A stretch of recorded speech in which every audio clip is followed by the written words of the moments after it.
Her Royal Highness the Duchess of Kent is here to represent Her Majesty the Queen. The longing to be free, the need to be free, part of the rightful heritage of man, a heritage denied to colonial Africa until now.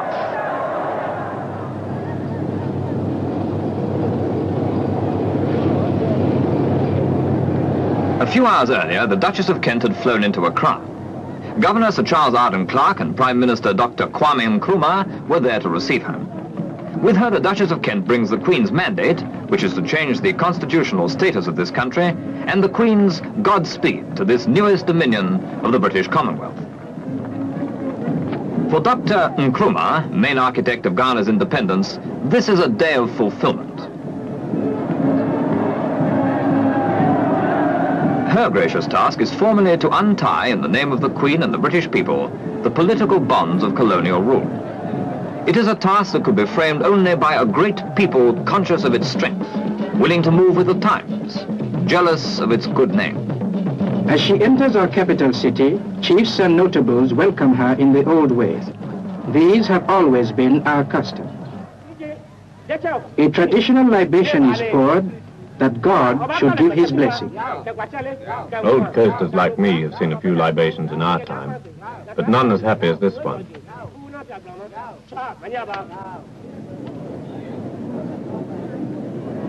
So many handshakes and introductions, all the ceremonial occasions of a people whose care for dignity is deep and courteous. We are a nation born with a mission.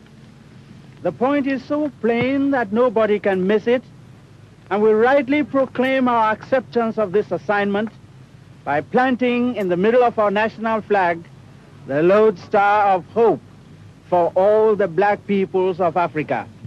We are to demonstrate to our fellows, not with high words, but by the quality of our national life, that indeed it is a good and a necessary thing to be a free people. That in fact, God has given black Africans also, as he has given everybody else, the capacity to attain the full stature of man.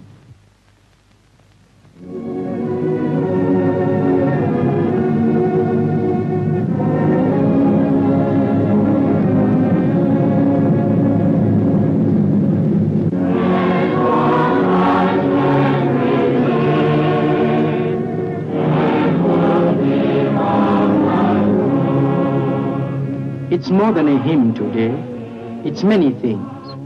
It's a thanksgiving, a pledge for the future, a way of saying what you feel when the words won't come.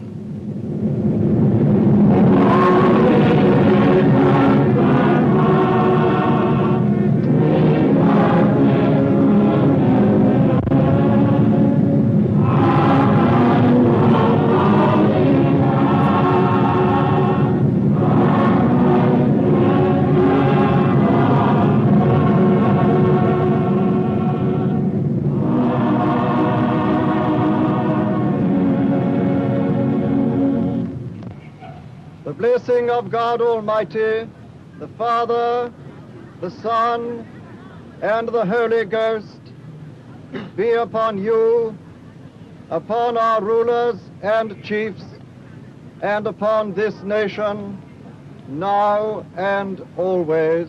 Amen.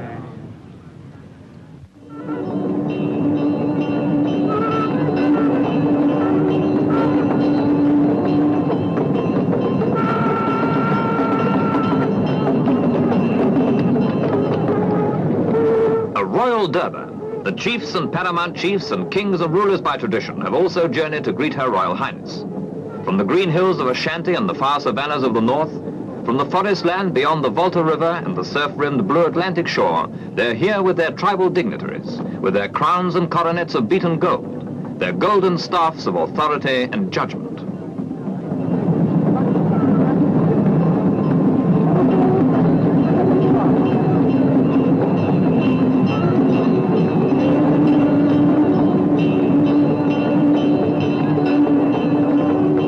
These are the insignia of an old tradition. Our land was not made yesterday. Our beginnings return into the mist of 1,000 years.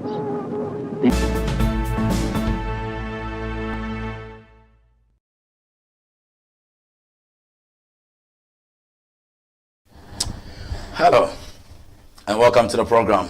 Quite a solemn moment over there and quite a refreshing one over there. Welcome to the Independence Day Pulse of the Week. My name is Kofi Asante Mensah. Always a pleasure to have you here on this very channel. And this is NSG News. Welcome to the program.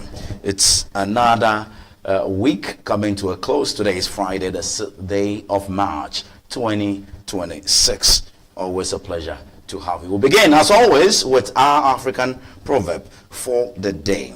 And our African proverb for today is, until the lion tells its story, the tale of hunting or hunt will always glorify the hunter. I want to say it again. Until the lion tells its own story, the tale of the hunt will always glorify the hunter. And that's our many social media platforms. Please go ahead and like our page on the very social media platform like YouTube. We are live streaming right now at NSG News -GH on X, formerly Twitter. On X, it's NatSegGH, and also on Facebook, NSG News. On Instagram, you have it over there, and also on TikTok. Please follow us, and we'll be glad to share your comments with us here on NSG News. Today, we are talking about so many things, and as Ghana marks 69 years of independence, we reflect on a journey that began on the 6th of March 1957, when the nation became the first country in the Sub-Sahara to break free from colonial rule under the leadership of Dr. Kwame Nkrumah. I must say, Osajefo Dr. Kwame Nkrumah. A nation that forgets its roots cannot grow tall. So we always have to remember those who have fought well for us to gain independence. And today I'll be taking you through. You saw a brief of it in the video I showed you early on in the introduction of the show. At Ghana at 69, we examine where we have come from, where we are today, and where we are going, and where we are heading to. The next 69 years, I'm sure. I may be alive, I may not, I don't know. But the next 69 years, the fact is, where would Ghana be if our Lord and Master Jesus Christ has not come? Today, we'll talk about politics, and we'll go into politics. The Ayawaso East by-election. It has produced a member of parliament elect, and it produced the winner, Baba Jamal Mohammed. He won that very race, and this week, it's been quite an eventful week with respect to by-election. It happened on Tuesday, on the 3rd of March. Baba Jamal went into that race focused on winning, and he did win. And we'll talk about it. And what does this victory mean for Ghana's political landscape and the people on the ground, especially the people of Ayawa? So he tells in his victory speech that he's going to reset Nima. Violent Nima. We will not witness Nima as violent constituency or community any longer. It's going to be like East Legon, the airport residential, or where, those profound places. That's how Nima is going to be. We've had certain promises like this before, when former President Nana Addo Akufo-Addo promised Nima people that it would be like East Legon. We were in this country. And that's Baba Jamal raising his hands over there. So we'll look at his statement and examine it. We'll also take a very good trip abroad and look at, go beyond our borders and go global, because Israel and US, they have engaged. And today's fight is day 7. I was watching CNN when the whole issue erupted last week, thereabouts, and the indication were so clear, and it's obvious, and that's clear over there, I must say. Today is day 7. We'll look at the casualties so far, the impact of this, I would say, menace, this attack by Israel and the United States on Iran. We'll look at the impact of this on economies, global security, and global economy. And we'll talk about it here in Ghana. It does. It raises a lot of concern. Stability, we know we import a lot of oil from that very Gulf region. And I must say, it's a concern for us. But there's a proverb that says, when the drum beat changes in the village, the dancers must adjust their steps. So the drum beat has changed. The way the economy is being run. I know currently fuel on the world market has been increased. Okay, so the drum beat is changing. How is John Dramani Mahama going to change the dancing style? So when the drum beat in your village changes, the drum beat, when it changes, the dance steps must also change. My name is Kofi Asante Mensah. Welcome to Pulse of the Week with your man, Kofi Asante Mensah, on NSG News. Please tell a friend to tell a friend to tell a friend that Pulse of the Week is live. I've got a great young guy. Watch me every time. He looks forward to becoming me, and today is his birthday. I'll be talking about it, and we'll be sharing a lot of pleasantries here on the show. Thank you very much. When I return, we'll begin the show. Please stay. Hi there. What number is this? 3, right? All right. It's time for NSG News. Welcome. My name is Kofi Asante Mensah. And here at NSG News, you'll get serious documentary to watch, news, reviews, views, and what have you. Because we have Pulse of the Week and also exclusive on the hot seat. On NSG News, we say news with integrity. Hi there. What number is this? 3, right? Welcome back. Always a pleasure to have you. My name is Kofi Asante Mensah. This is Pulse of the Week here on NSG News. And we say the future of Ghanaian digital journalism, news with integrity. We come your way with the news with integrity. News you can trust and rely on. And this is your man, fiercely independent. And this is the future of Ghanaian digital journalism. And we want to take a good look and a deep look at the stories shaping Ghana, Africa, and the world. This is Pulse of the Week, and this is how we begin. I want to take you back into history and look at the trajectory of history, how it all began when Dr. Kwame Nkrumah got into this country and decided to help us to gain independence. I've got all the stories here for you, and I'll show you some of the videos as well and take you through it. Those who were born in 2000, 2001, 1990, whatever, please pay attention.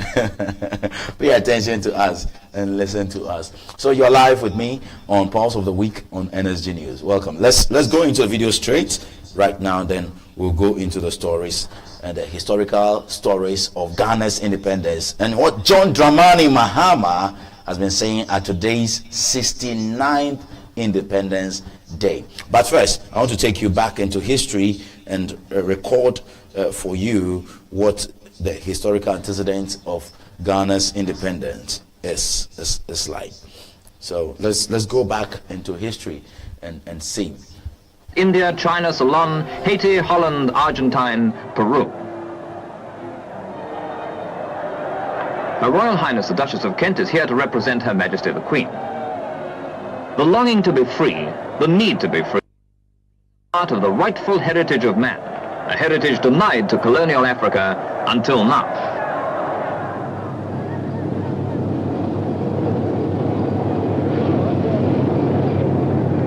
A few hours earlier, the Duchess of Kent had flown into Accra. Governor Sir Charles Arden Clarke and Prime Minister Dr. Kwame Nkrumah were there to receive her. With her, the Duchess of Kent brings the Queen's mandate, which is to change the constitutional status of this country, and the Queen's Godspeed to this newest dominion of the British Commonwealth. For Dr. Nkrumah, main architect of Ghana's independence, this is a day of fulfillment. Her gracious task is formally to untie, in the name of the Queen and the British people, the political bonds of colonial rule. It is a task that could be framed only by a great people conscious of its strength, willing to move with the times, jealous of its good name. As she enters our capital city, chiefs and notables welcome her in the old ways. These have always been our custom. A traditional libation is poured that God should give his blessing. Old coasters like me have seen a few libations in our time, but none as happy as this one.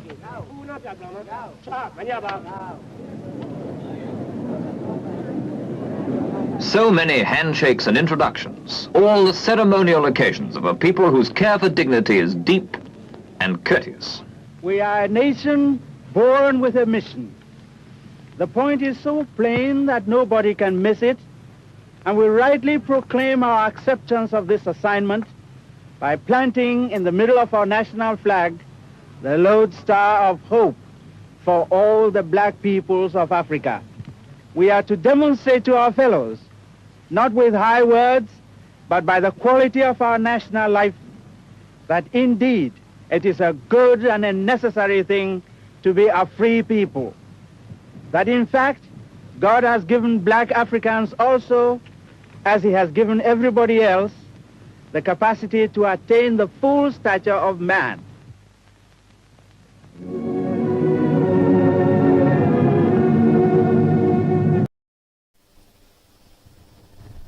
Right, so the independence of Ghana on the 6th of March 1957 marked a historical turning point, not only for the country, but for the entire African continent. Ghana became the first, and I mean the first, sub-Saharan African country to gain independence from European colonial rule, inspiring many other African nations to fight for freedom.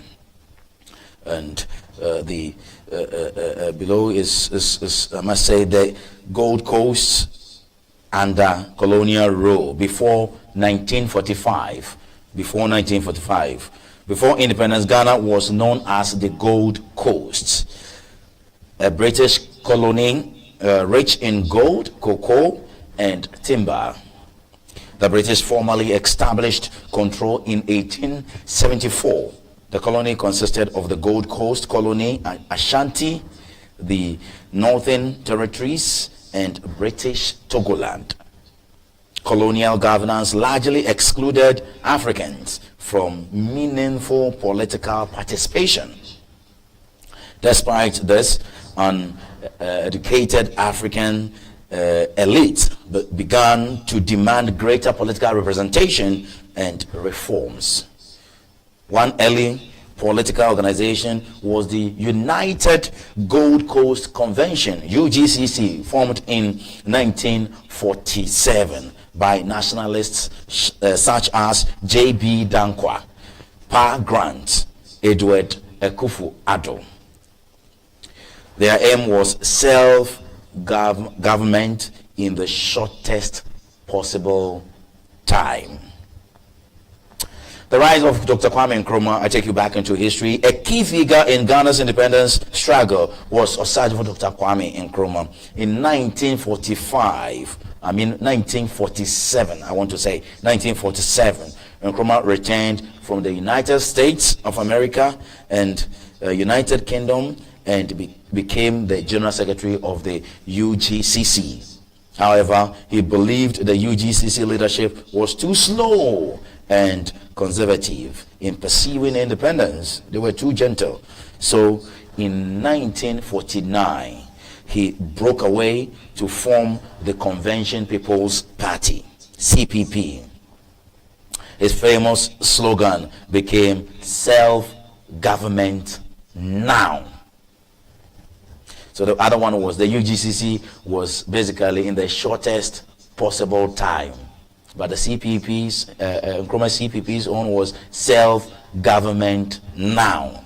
Let's talk about the 1948 Accra riot. A major turning point occurred during the 1948 Accra riot. This began when ex-servicemen who fought for British in World War II marched to present a petition to the colonial government. British police opened fire, killing 3 veterans, namely Sergeant Ajete, Corporal Atikbo. Private Odate Lamte. The shootings triggered nationwide riots and protests against colonial rule. The British arrested nationalist leaders known as the Big Six.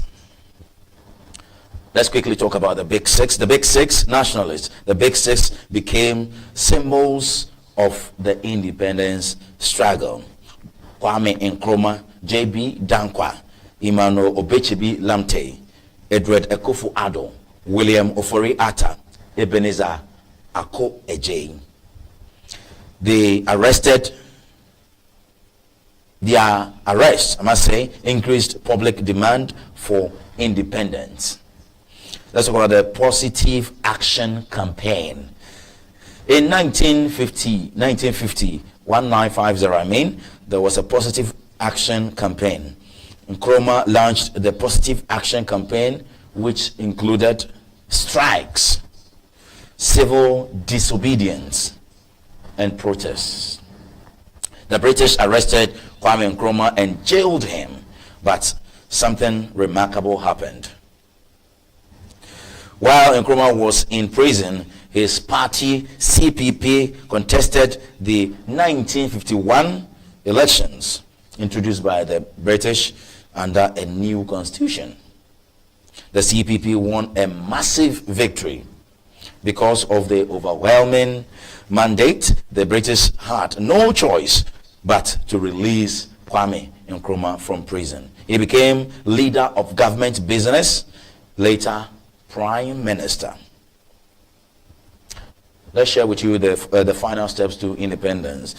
Further elections in 1954 and 1956 strengthened the CPP's position. In 1956, the British government agreed that the Gold Coast would become independent if a clear majority supported independence. So they will allow us to be independent if we go for an election and a clear majority of Ghanaians accept that we should be independent. Then they will allow us to be independent. So the vote confirmed this decision.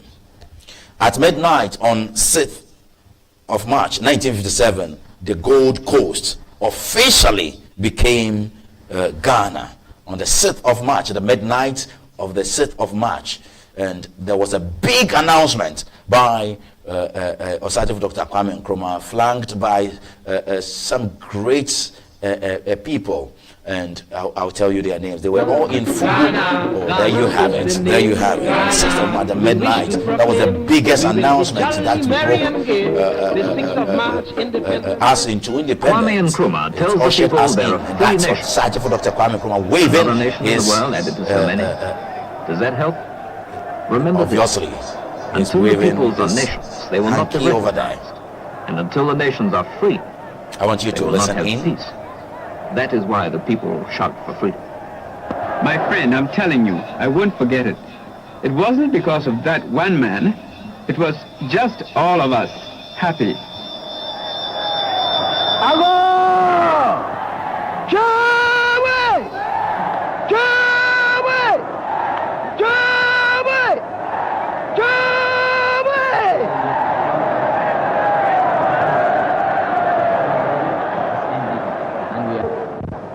At long last, the battle has ended.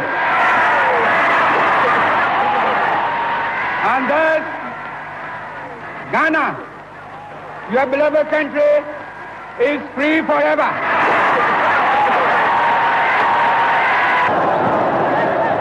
Africa wakes up. The sleepy giant stirs. Egypt, Ethiopia, Liberia, Libya, Morocco, Tunisia, Sudan, Ghana. These govern themselves. Others will follow, not in hatred, not in fear, but to raise... So that's it.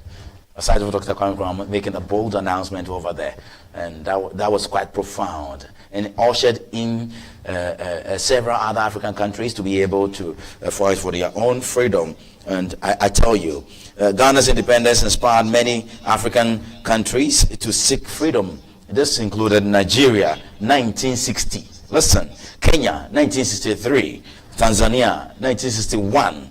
You understand? Nkrumah also supported Pan-Africanism, encouraging unity among African countries. I must say, here are some few legacies where political awakening among Africans. This man brought political awakening among Africans. Now, let's talk about today. What happened at the office, not the office, the Jubilee House. Okay, the seat of the president. So that's it. There you have it. John Dramani Mahama coming in and being ushered into the premises of the presidency to address or to take part in the 69th commemoration of Ghana's independence. And those are the shots you can see in your pictures right there. And that's President John Dramani Mahama arriving.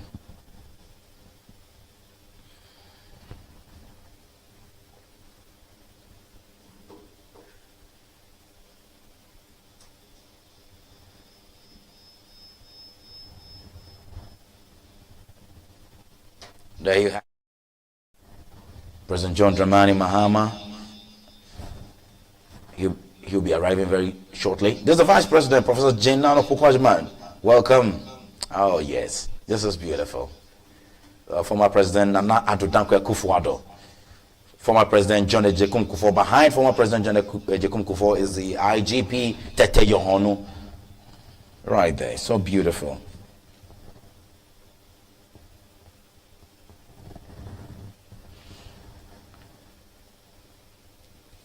Very colorful celebration. And I must say, about 2 years now, on the 6th of March 2005, they celebrated the independence of Ghana, the 68th independence of Ghana at the presidency. And they said, we don't have money as a country, so we're going to cut costs. 69th independence of this republic has also been marked. The national activity, the national event has also been marked today at the presidency, the Jubilee House. And those are the pictures you are watching right now on your screen right now. There's a parade commander. Very colorful. But I must say, how much is this event has previously been rotated around by former President Nana Addo Dankwa Akufo-Addo? It was being rotated around. It went to almost 6 or 5 regions in this country. It went around. That's President John Dramani Mahama coming. So 69 years ago, Nkrumah was there. I showed you videos to announce it. 69 years ago, Nkrumah was there. I showed you video to announce the independence of Ghana. And today, after 69 years, John Dramani Mahama is here to mark the day. And let me take you through major things John Dramani Mahama spoke about in his 69th address, Independence Day address. The theme for this year is Building Prosperity, Inspiring Hope. Building prosperity, inspiring hope. He indicated clearly that he is leading a global motion for the dignity and restoration to the United States, to the United Nations, I want to say, the UN. At the 80th anniversary of the United Nations, he was called upon to come and speak, and he made that profoundly over there. He is sending a motion to be considered by the UN, and the motion is clearly going to talk about the dignity and restoration. Escorted by the Police Mounted Squadron. The Police Mounted Squadron was formed in 1940 with 7 horses. The core mandate of the unit was to provide ceremonial escorts for the governor.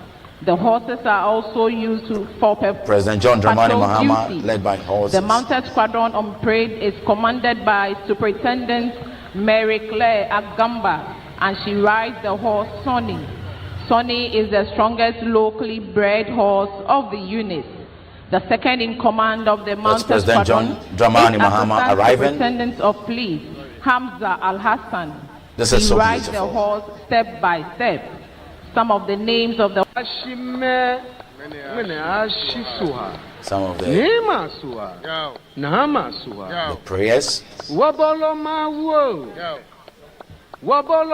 traditional prayers.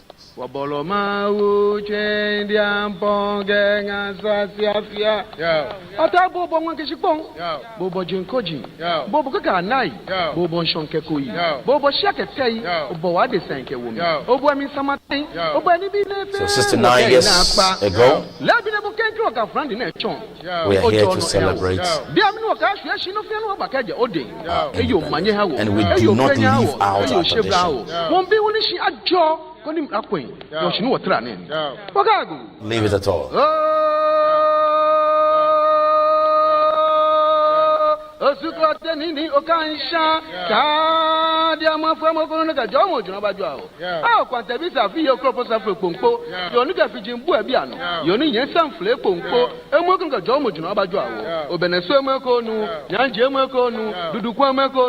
Christian prayers delivered by Brigadier General Benjamin Komi Wood, Director General, Religious Affairs of the Ghana Armed Forces. In the name of Allah, so that's most a gracious, Muslim prayer. Most merciful, Almighty Allah, Lord of majesty and honor. Prayer.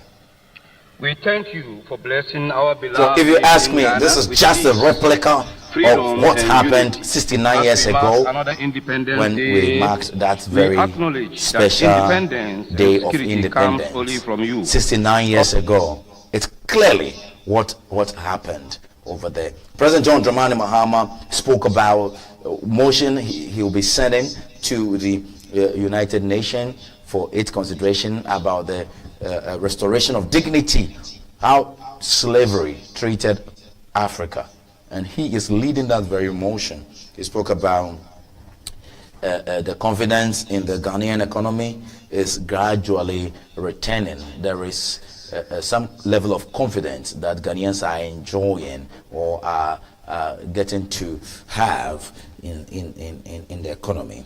He spoke about corruption. He says corruption is like classroom robbed of textbooks. Can you imagine a classroom without textbooks? That's quite amazing. What are they going to learn? The kids, what are they going to learn? A classroom without textbooks. That's how corruption is. He spoke about reason why we must develop our national culture of integrity. Very, very important. He spoke to the youth directly and he said, I see you, I hear you, and believe in your potential. When you have a phone, you have the whole world in your hand. President Mahama acknowledged all of this thing in his Independence Day address, the 69th edition of the Independence Day. He spoke about the 24-hour economy. The 24-hour economy bill, he indicated, has been passed and assented to. Now it's a law, the 24-hour economy law. And he indicated there will be more jobs. 3 shifts. MPP Muntiu, the 3 shifts, John Mahama, he said it is coming. It is coming. Now we have passed the law. We are also here. We want to see how it goes. It will go, all right? He spoke about the Women's Bank, the Women's Development Bank. And he says the Women Development Bank is at its final stage. And he gave a lot of gratitude to his Vice President, Professor Jane Opoku Agyemang, for leading that very charge.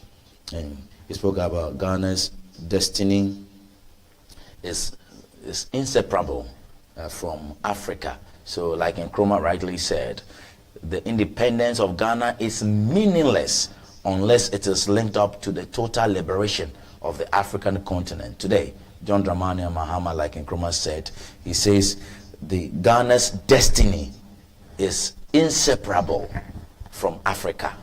So it's almost the same language, but the two of them are very profound, and I love them. You can't separate Ghana's destiny from Africa. No. And that's why we are leading the charge, of course. Okay. He also envisaged a Ghana where merit, if you are merit to be a student at the University of Ghana, you won't get admission because you know somebody over there, not connection. You won't get into the Ghana military or the Ghana police or the immigration or the prisons or the fire service because you have connections. Merit-based connection, not connection for the purposes of it were the robbery and you have connections, so you are supreme. No. Some of the names of the horses of praise this morning are peace and love, sunshine. A good review of the Independence Day. Now, I'm going for a quick breather. When I return, then we'll talk about I want to go outside the shores of this country and talk about the impact of how the Ukraine, not Ukraine, forgive me, pardon me so much, and this is Israel and United States having to deal with what do you call Iran, how the war would take a toll on us as a country and as a world, and even as Africans. All right, going for a quick breather. When I return, we'll talk more. This is Kofi Asante Mensah, and this is NSG News with integrity and the future of Ghanaian digital journalism. When I return, there is more. Oh, no beginning. Get used to it.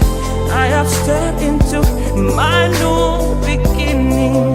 Yesterday is gone. Yesterday of darkness is gone. A whole new beginning. Yeah, yeah, yeah, yeah. Get used to it. I've stepped into my new level. See me watching me fly on eagle's wing. A whole new beginning.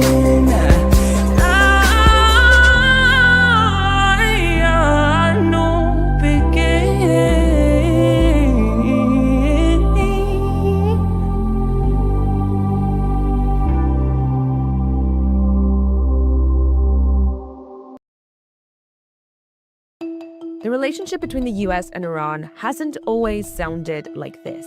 An axis of evil. Unprecedented, crippling sanctions on Iran. Iran has been a very dangerous player. They're a nation of terror. Inshallah, به توفیق الهی دشمن رو به زانو در خواهیم آورد. The U.S. and Iran may not have agreed on much for decades, but they used to be allies.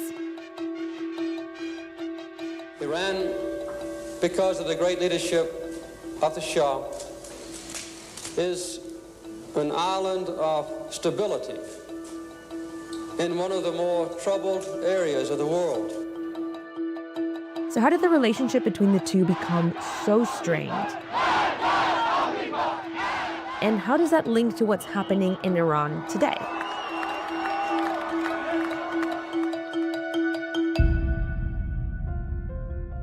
Oil was discovered in southwestern Iran at the start of the 20th century. This redefined the role of the country on the global stage and began a complex journey with the West, and especially the United States. A British company that would later become BP set up Iran's oil industry, and business was good. But over time, there were growing calls from Iranians for more control. The problem was there was so... All right, welcome back. Thank you very much. Sorry for that technical hitch over there. Sir Eugene, you are watching us all the way in Shipon Tele. Oh, Shipon Tele.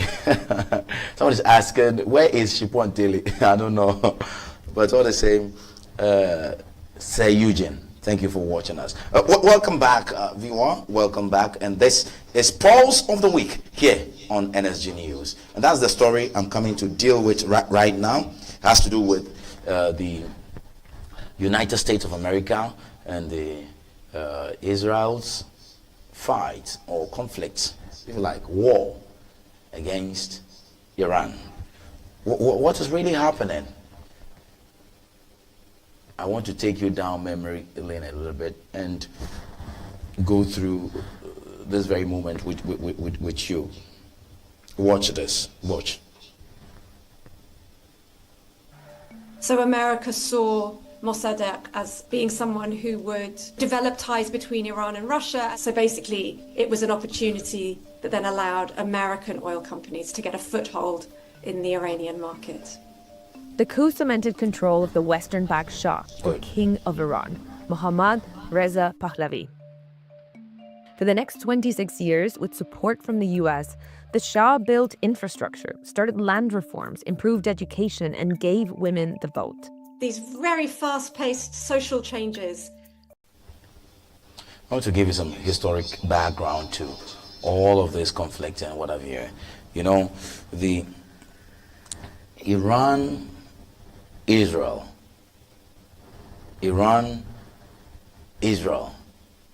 their rivalry, okay? Like, when did it start? The roots of this rivalry extend back to Iran's 1979 Islamic Revolution, when Tehran adopted a theocratic regime hostile to Israel, which Tehran calls the Zionist regime, and denies diplomatic legitimacy. The two nations have no formal diplomatic relations, and I'm talking about Israel and Iran, and are ideologically enemies. Ideologically, Israel views a nuclear capable Iran as an existential threat due to rhetoric about its annihilation and Iran's support for anti-Israel militant groups like Hezbollah, Hamas, and what have you. Tehran also argues its program is peaceful. Now let's talk about the US-Iran relationship. US-Iran ties collapsed after the 1979 relations soared further after the US withdrew from the 2015 Joint Comprehensive Plan of Action. And I want to take that again. The US-Iran ties collapsed after 1979. Relations soared further after the US withdrew from the 2015 Joint Comprehensive Plan of Action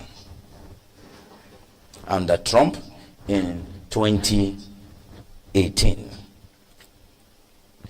US sanctions and hostility increased Iran nationalist resistance. In June 2025, a limited war broke out between Israel and Iran after Israeli airstrikes targeted Iran nuclear and military sites, promoting Iran missile and drone retaliation against Israel. Hundreds were killed on both sides. The recent operation, quote, Lion's Roar, launched 28th February 2026, was a coordinated Israeli-US strike against Iranian targets, marking an unprecedented direct U.S. involvement. Some reports indicate a high-level Iranian figure such as their supreme leader, Ali Khamenei, was killed in the 2026 strike, and I mean like a week ago, profoundly altering Tehran's leadership dynamics. And as I speak with you, there have been some suggestions and some persons elected or appointed to be the next supreme leader. Primary stated rationale by Israel and US. They are rationale. Please listen. To prevent Iran from acquiring a nuclear weapon. So Israel and the United States, their rationale is to prevent to prevent Iran from acquiring a nuclear weapon. US, do you have a nuclear weapon? United States of America, do you? So their first rationale is to prevent Iran from acquiring a nuclear weapon. Listen to the second rationale. To degrade Iran's military infrastructure and command capabilities.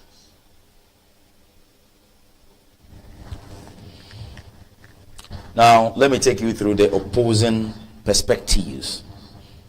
There is a debate about whether Iran's program was purely peaceful or weapons oriented. Critics argue preemption may be politically motivated. Military action. The 2026 US-Israel strike on Iran. What we know, what happened. On the 28th of February, 2026, just last week, Israel launched large-scale air and missile strikes across Iran.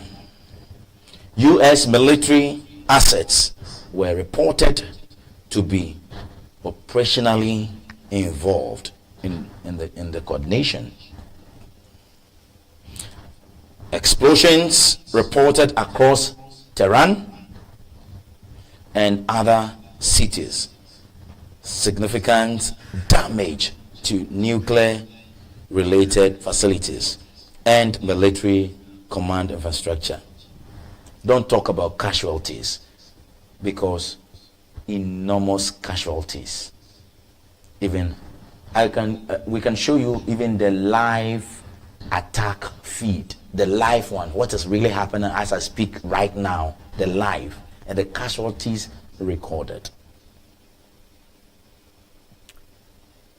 Listen, what Israel and the United States, what you are doing is not right. You are violating. How can we be at the negotiating table, at the dialogue table, be talking, and you clandestinely go and launch missiles against me and attack me? Whilst what you are asking me not to possess, you have it in million folds, nuclear weapon. The nuclear can be used for so many things. So if Iran have access to nuclear and they want to have a nuclear weapon by way of their sovereign country protection, why should it take United States to say no? Because Israel is involved. Israel is not comfortable. Obviously, Israel is not comfortable. And it is so wrong.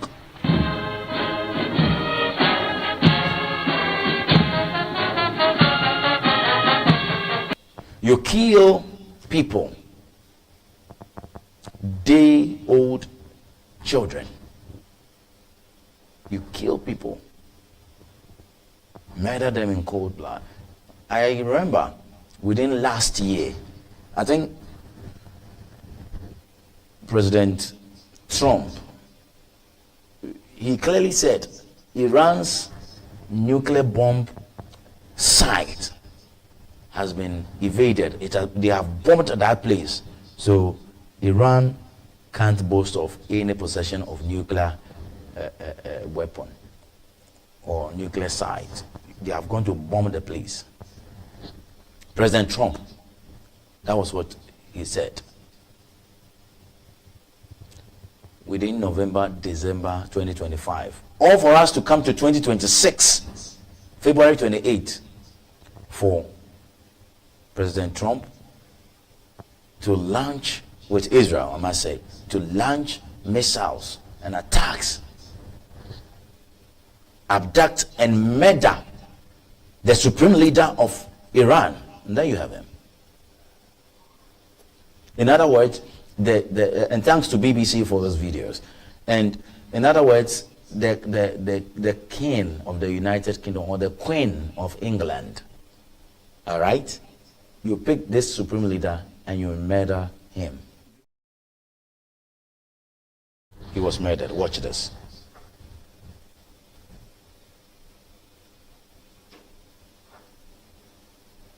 There you have it. They bomb and kill everybody there. Look at it. He's been killed.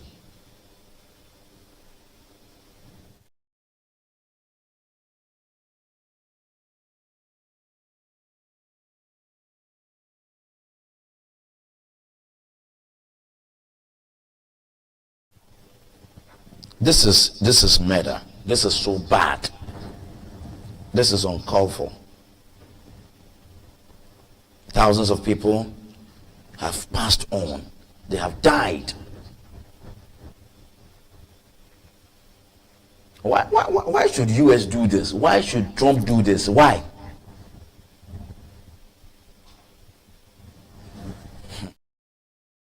Oil. It's all because of the oil. You have attacked. You say you have come and you don't have plans of any third world war or attacking any country, but you have done, since you assumed office, you have done about 11 attacks.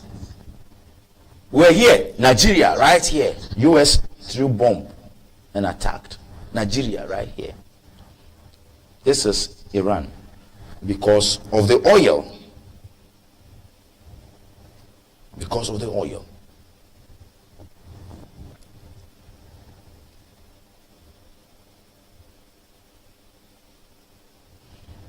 Listen, this is going to affect us. It's going to affect the global economy, like I told you.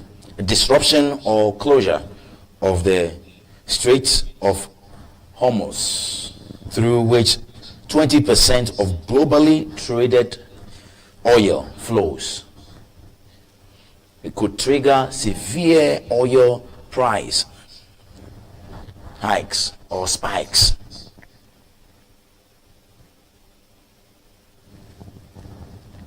And you know that some Ghanaians have gone there, the same area, and aviation is getting its impact. Aviation is getting its impact already.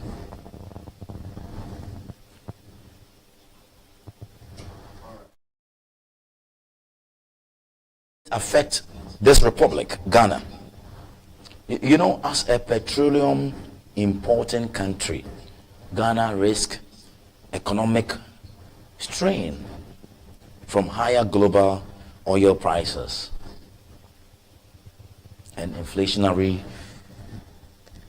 pressures if the conflict endures or oil markets tighten further. fuel price hikes and broader inflation could impact public finances and living costs in Ghana. What are the strategies we should map up? This is what government officials, John Dramani Mahama's government officials, you should be thinking about. Let's map up the strategies as quick as possible. Let me take you to Ayawaso East. Ayawaso East. This is the declaration of the results by the Electoral Commission, the returning officer of the Electoral Commission of the Ayawaso constituency. We waited for about 4 hours after polls ended around 5. Sorting and counting and all of that came into being. And after all of that, they were computing the figures into their system. I don't know what they were doing. It took us about 4 hours, almost 11 p.m. Pass from 5. Watch the declaration.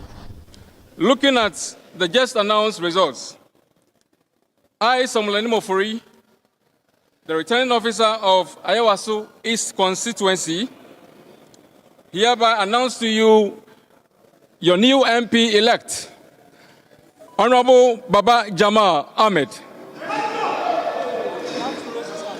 Exactly. What is the percentage?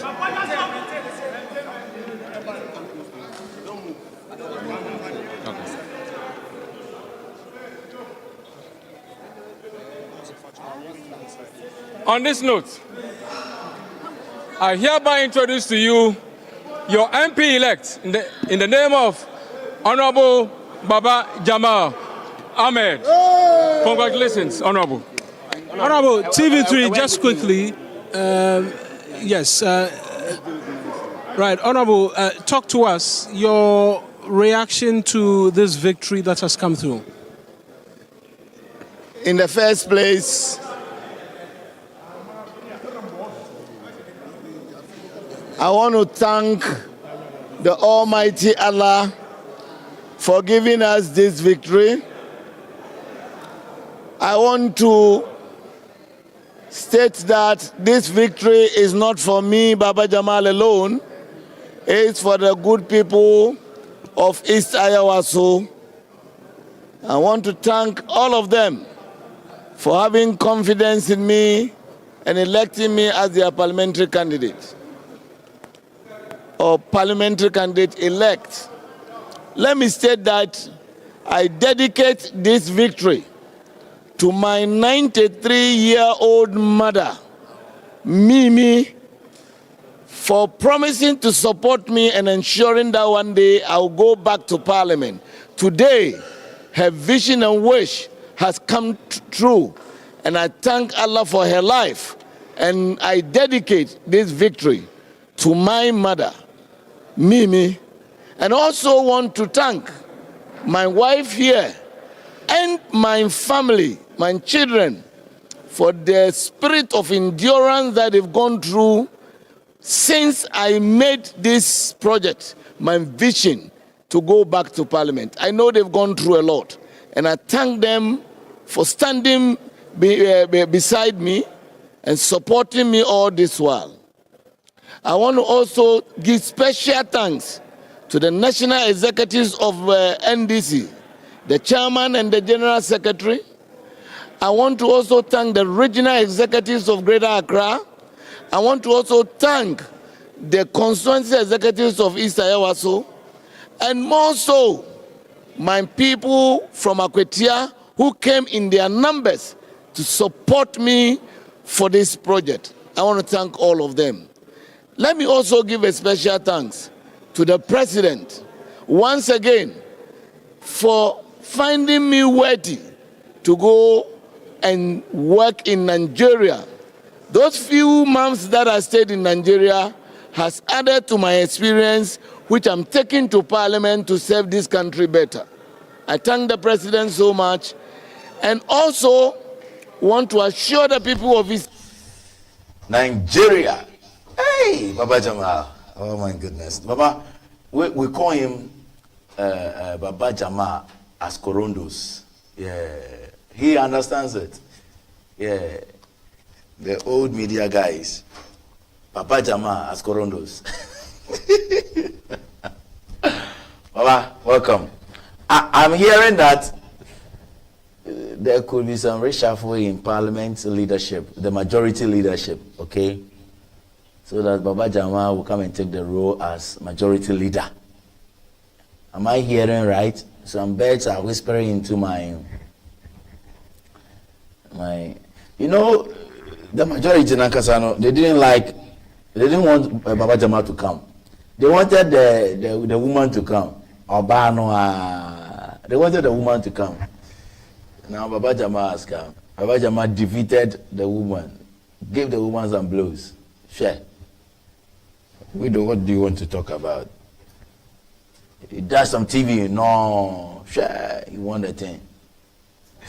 Let's talk about the state of the nation. And now, President John Dramani Mahama last week delivered the state of the nation to the Republic of Ghana. This is his second state of the nation in his second term of office, his legacy term of office. And after the delivery of the state of the nation, members of parliament will be allowed to debate it. So all sectors, I was here to review it with you, from education to security to economy, etc. Something happened in Parliament. Avenyoma King, he went to say something that nearly got him into trouble. He accused the Interior Minister that they are doing some recruitment. There's fraudulent activities happening over there, some corruption. He never took it kindly. And he said he's reporting him through the Speaker for privileges committee to take the issue up. All right. So the last time it was penciled down for the privileges committee to issue to call upon Avenyoma King to come and remove his mouth, like somebody would say.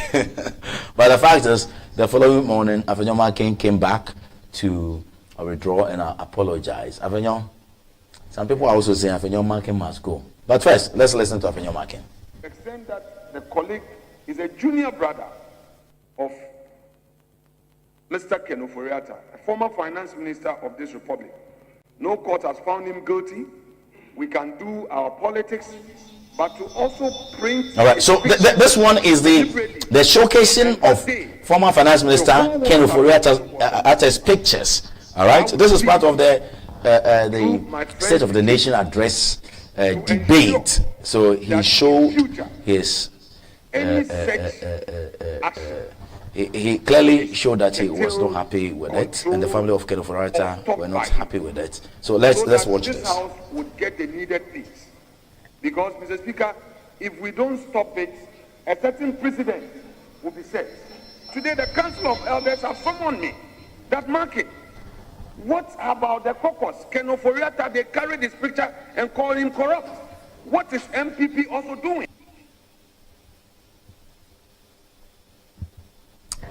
So what is MPP also doing? The Council of State summoned him. Not the Council of State, the Council of Elders of the New Patriotic Party summoned him, and they were not happy. And I'm sure you saw it. I would have shown you when yeah, okay. Ken Ofori-Atta's picture was displayed. Yeah, you said you said you will bring Ken Ofori-Atta to this country. You said you will bring him. He will come. Where is Ken Ofori-Atta? Canada dying. All right, let me take you to some of the debates as I espoused earlier on, relating to the allegations made by the minority leader, Osahene Avenyoma King, and also his retraction and the apology he issued. As colleagues, when a member feels strongly about a statement which is unintended, the right thing to do is to withdraw and apologize to him. Mr. Speaker, I proceed to do so, and to assure him that concerns that would arise out of any matter shall be properly brought to his attention. But on this matter, as I've said before, I will repeat it for Hamzat, that anything related to him or his ministry is withdrawn. And again, apologies to him. It is painful to be wrongly accused or your action to be misconstrued and be labeled differently from the intention that you have, especially when it's connoted with criminality and heavy wrongdoing. My only plea, Mr. Speaker, is that if it is possible to expound that from our records. I would order that the referrer to the Privileges and Immunities Committee for examination, inquiry, and reports is accordingly withdrawn. Right there. And it's been withdrawn. I've been working. Bonye. I've been working. Mebe. Bonye. Because, you know, you have issues. So we were going to the ECOWAS Parliament. Avenyo, you sneaked yourself, went. Yeah, because all the things the Ghana Parliament did by way of restructuring the membership of the ECOWAS Parliament, and your name was respectfully removed from it. You defied it, traveled to Nigeria to go and disgrace us over there, and they nearly took you on at the Privileges Committee. You escaped it. There have been so many instances. All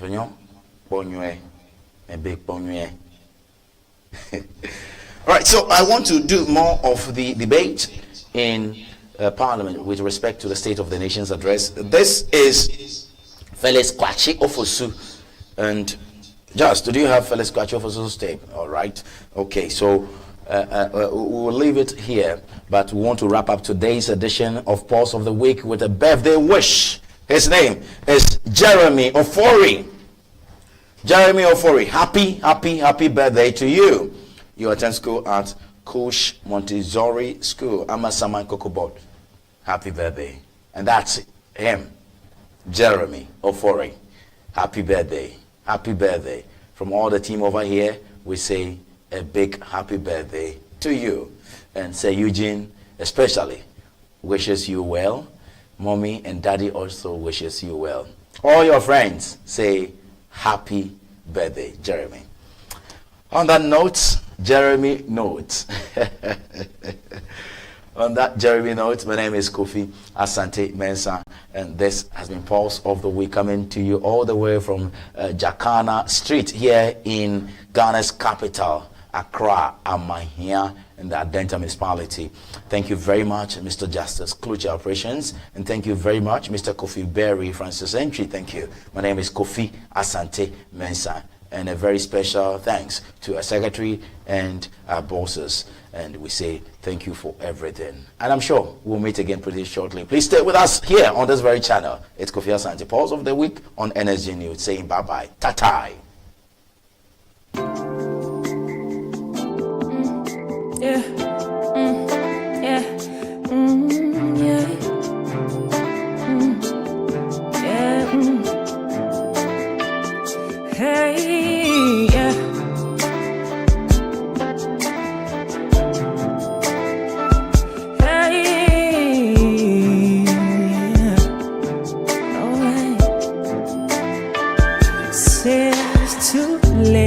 Go back now. It's a new beginning. Yesterday it's gone. Thank God it's too late. Said it's too late to go back now. It's a new beginning. Yesterday it's gone. Whole new beginning. Hey.